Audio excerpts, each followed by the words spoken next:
नमस्कार. Cooking time with अंजलीमध्ये तुमचं सगळ्यांचं खूप खूप मनापासून स्वागत. तर इथे बघताय आपण शेंगदाणे कच्चे आहेत, हिरवी मिरची आणि लसूण याची आपण हिरवी मिरचीची शेंगदाण्याची चटणी बनवतोय. तर त्याच्यासाठी आता हे आपण साहित्य तर घेतलेलं आहे. पहिल्यांदा काय करणार आहोत, आपण हे सगळं साहित्य मिक्सर मधून काढून घेणार आहोत. लसूण भरपूर घ्यायचंय. चटणी म्हटल्यावर लसूण हा भरपूर पाहिजे, त्याच्याशिवाय चटणीला टेस्ट येत नाही. चटणी एकदम छान होते ही. तर आता मी पहिल्यांदा काय करते, हे मिक्सर मधून काढून घेते. जरा जाडसरच काढायचे, ते तुम्हाला मी दाखवणारच आहे. मिक्सर मधून काढल्यानंतर त्याच्यानंतरची प्रोसेस आपण पुढे बघणार.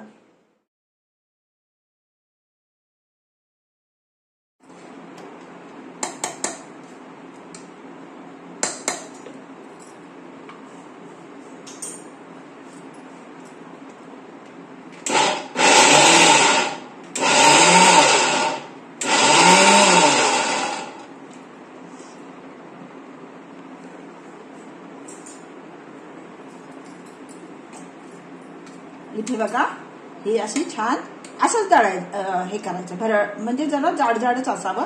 आणि ह्याच्यापेक्षा जर वाटत असेल तर अगदी थोडंसं अजून मी बारीक करते. कारण का की काय होतं माहिती का, मिरची आणि लसूण ह्याच्याबरोबर जरा शेंगदाणे बारीक व्हायला थोडंसं हे घेतात, त्याच्यामुळे एकदम बारीक करायचं नाहीये. पण इथे बघा, आता हे छान झालेलं आहे.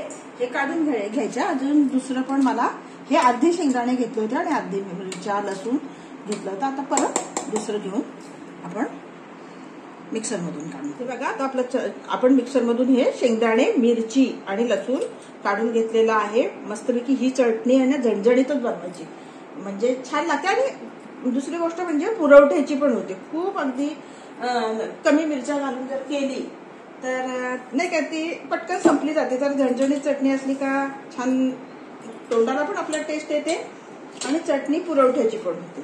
तर आता इथे बघा, इथे आपण कढई तापत ठेवलेली आहे. आता ह्याच्यात मी घालते, तेल घालायचंय आपल्याला. आणि ना, ही कढई जी आहे ना, आपण जे घेऊ भांड, ते अगदी चांगलं जाड घ्यायचं.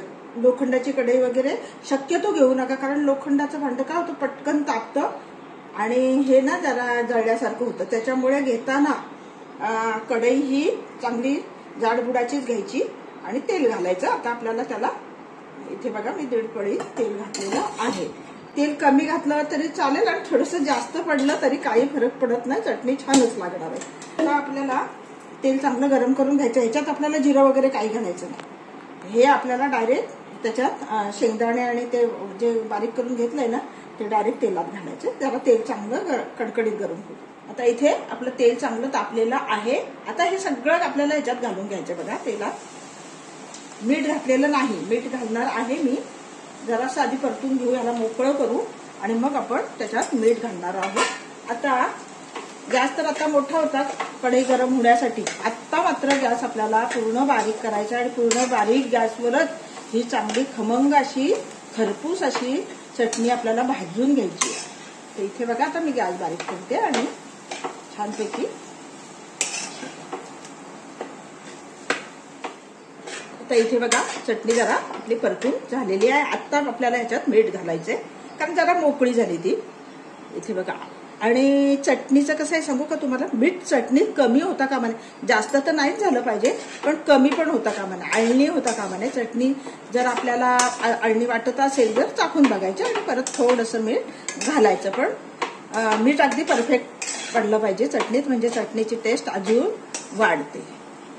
ही खूप छान होते हा चटणी. एवढी टेस्ट येते ना, काही भाजी नसली तरी चालेल, तुम्ही कशाबरोबरही खाऊ शकता. अगदी वरण भात आणि ही चटणी घेतली तरी सुंदर लागते. ते खूप छानपैकी हे भाजून झालेले, अगदी खरपूस छान. थोडासा मध्ये मध्ये आपल्याला वाटलं खूपच नाही का थंड होतंय, तर थोडासा गॅस वाढून पण घेऊन अशी छानपैकी 10 मिनिटं लागतात बघा चटणी ही भाजून घेण्यासाठी. अशी सुंदर चटणी खरपूस भाजलेली आहे, चुरचुरीत.